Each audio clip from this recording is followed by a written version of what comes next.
રાજકોટ બેઠક પર ભાજપની સેન્સ પ્રક્રિયા પછીનું રસપ્રદ ચિત્ર સામે આવી રહ્યું છે। વર્તમાન સાંસદ મોહન કુંડારિયાએ દાવેદારી નોંધાવી। પ્રદેશ ભાજપ ઉપાધ્યક્ષ ભરત બોગરાએ પણ દાવેદારી નોંધાવી। શહેર ભાજપ સંગઠને પણ ભરત બોગરાની તરફેણ કરી છે। રાજ્યસભાના પૂર્વ સાંસદ પરસોત્તમ રૂપાલા પણ આ રેસમાં છે। પ્રદેશ ભાજપના મહિલા મોરચાના અધ્યક્ષ દીપિકા સરડવા પણ મેદાને ઉતર્યા છે। તો રાજકોટ બેઠક પર કોણ ઉમેદવાર બનશે તેના પર સૌ કોઈની નજર છે। વધુ વિગતો સાથે સંવાદદાતા રહીમ લાખાણી જોડાઈ ગયા છે। રહીમ, રાજકોટ બેઠક પર ભાજપની સેન્સ પ્રક્રિયા હાથ ધરવામાં આવી છે અને જે આ બેઠક છે ત્યાંથી જે ચિત્ર અત્યારે સામે આવી રહ્યું છે, તમામ લોકોએ દાવેદારી નોંધાવી છે। ખૂબ રસપ્રદ ચિત્ર છે, શું વધુ વિગતો?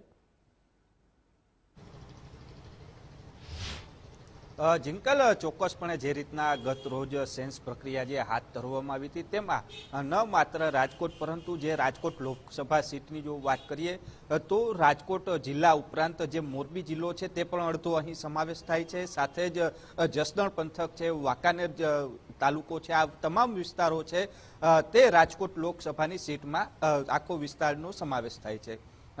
જો વાત કરીએ અત્યાર સુધીના ઇતિહાસની તો ગત ટ્રમની જો વાત કરું તો ગત ટ્રમની અંદર જે હાલના સાંસદ મોહન કુંડારિયા છે ને તેની સામે જે કોંગ્રેસના ઉમેદવાર છે લલિત કગથરા, આ બંને વચ્ચે જંગ જામ્યો હતો।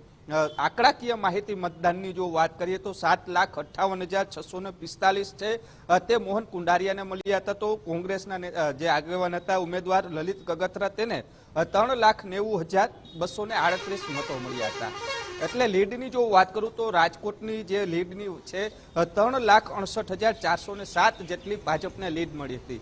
આ વર્ષે જે રીતના ભાજપ દ્વારા કહેવામાં આવ્યું છે કે તમામ જે લોકસભાની સીટ છે ત્યાં 5-5 લાખ લીડની તૈયારીઓ છે તે આ વખતે કરવામાં આવી છે। એટલે કહી શકાય કે જે રીતના દાવેદારીની વાત કરીએ તો ગત રોજ જે રીતના દાવેદારીની વાતની અંદર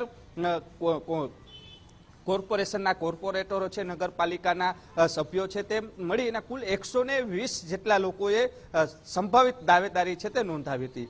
તેમાંથી મહત્વના નામની જો વાત કરીએ તો મોહન કુંડારિયા છે તે હાલ વર્તમાન સાંસદ છે, તેઓએ પણ પોતાની સેન્સ પ્રક્રિયામાં ભાગ લીધો હતો। સાથે ભરત બોગરા પ્રદેશ ઉપાધ્યક્ષ છે।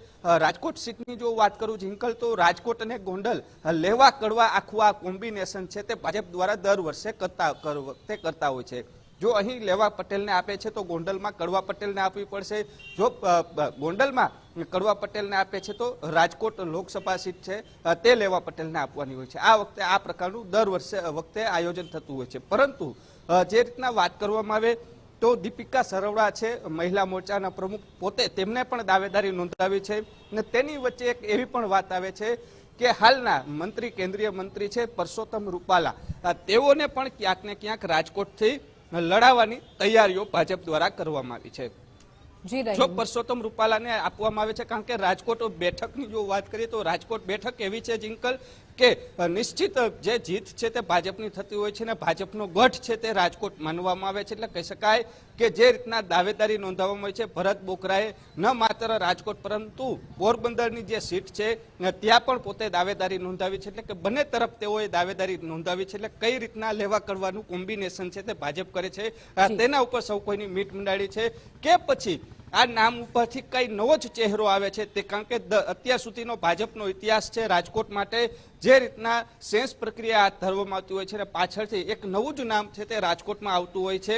એટલે જોવાનું એ છે કે જે રીતના દાવેદારી તો નોંધાવવામાં આવી છે પરંતુ ભાજપ કોને મેદાનમાં ઉતારશે તે સૌ કોઈની મીટ છે। પરંતુ ભાજપના કાર્યકર્તાઓએ એક જ મીટ માંડી છે, દાવેદાર કોઈ પણ હોય, ઉમેદવાર કોઈ પણ હોય, પરંતુ જીત માટે ભાજપને મળે તે માટેના તમામ પ્રયાસો છે તે કરવામાં આવશે। જી જિંકલ, જી, સમગ્ર માહિતી બદલ આપનો આભાર।